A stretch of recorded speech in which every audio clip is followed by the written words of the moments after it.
We start with that Republican plot to overturn Joe Biden's victory. The scheme was in the news last week as the House January 6th committee investigates how Trump's allies tried to thwart the will of the voters.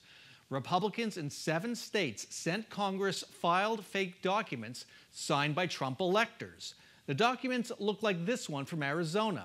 The document implies Trump won the votes of Arizona's electors.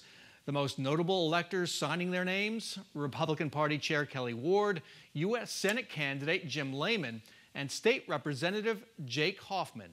A minute ago, you heard the voice of Richard Ruelas off camera. He was questioning Jake Hoffman. Richard's a longtime reporter for the Arizona Republic, and he joins us now in person. Richard, welcome to Square Off. Thank you. I assume long time is a compliment, not a knock. It is. It is a compliment. You've done it all, and you've done it all very well. Currently doing some great investigative work, if I may say so.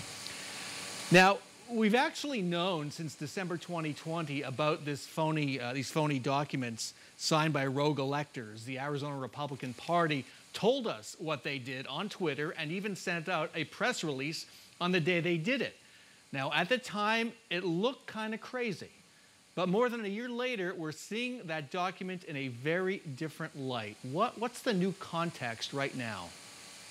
Well, it is that it appears the January 6th committee is taking a look at how those documents came together. And I guess because they are, some media outlets started doing so, Politico, the Rachel Maddow show, and at the Republic, we thought it might be good to take a look at it as well. So this week I tried contacting all 11 people who signed that document. And so you tried contacting them, and we've shown a piece of the video of you asking Jake Hoffman why he signed it. What have you heard, or who told him to sign it? What have you heard from these other folks? Not a lot. They gave some justification for why they did it. One, Tyler Boyer, said he was in his right as an elector, that he was supposed to be an elector. He described himself as an elector for the Republican Party.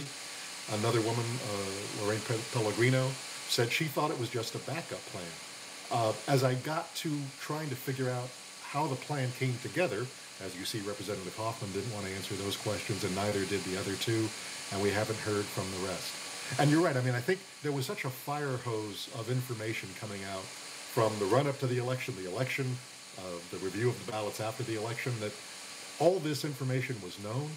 I think what we can do this week, what I tried to do, was just put a different lens on it, and let's see if there's a little more context that helps us make more sense of what went on here. And we also have, almost a year's worth of reporting by the Republic and others about the pressure campaign by Trump and his allies that was happening at the very same time, here in Maricopa County, to somehow change the election.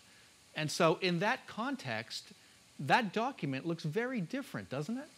Yeah, my colleagues, Ron Hansen and Yvonne Widget-Sanchez, did a 5-part series that ran in November that really looked at how the audit came to pass. And it described a meeting where Rudy Giuliani was pressing Senate President Karen Fann and House Speaker Rusty Bowers to please not certify those Biden electors and instead use an alternate slate of electors.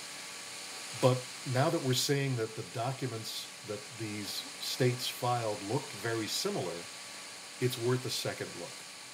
Now, you also asked Jake Hoffman to explain what right he had to cast a vote as an elector. He gave quite an answer. Let's listen to it. So in unprecedented times, unprecedented action is occurred. There is no case law. There's no precedent that exists as to whether or not an election that is currently being litigated in the courts has due standing, which is why we felt it appropriate to provide Congress and the Vice President with dueling opinions. At the end there, he says, we felt it appropriate to provide dueling opinions about the election. I didn't know voters were just giving their opinion on a candidate. Where does that come from? According to the press release that the Republican Party put out, they believe there's precedent for this dating back to the 1960 election in Hawaii between John F. Kennedy and Richard Nixon, which was razor thin, and the governor ended up signing 2 different slates of electors. Is anybody investigating this? I know the Attorney General of Michigan has asked federal prosecutors to step in. Is anybody here in Arizona taking on this investigation?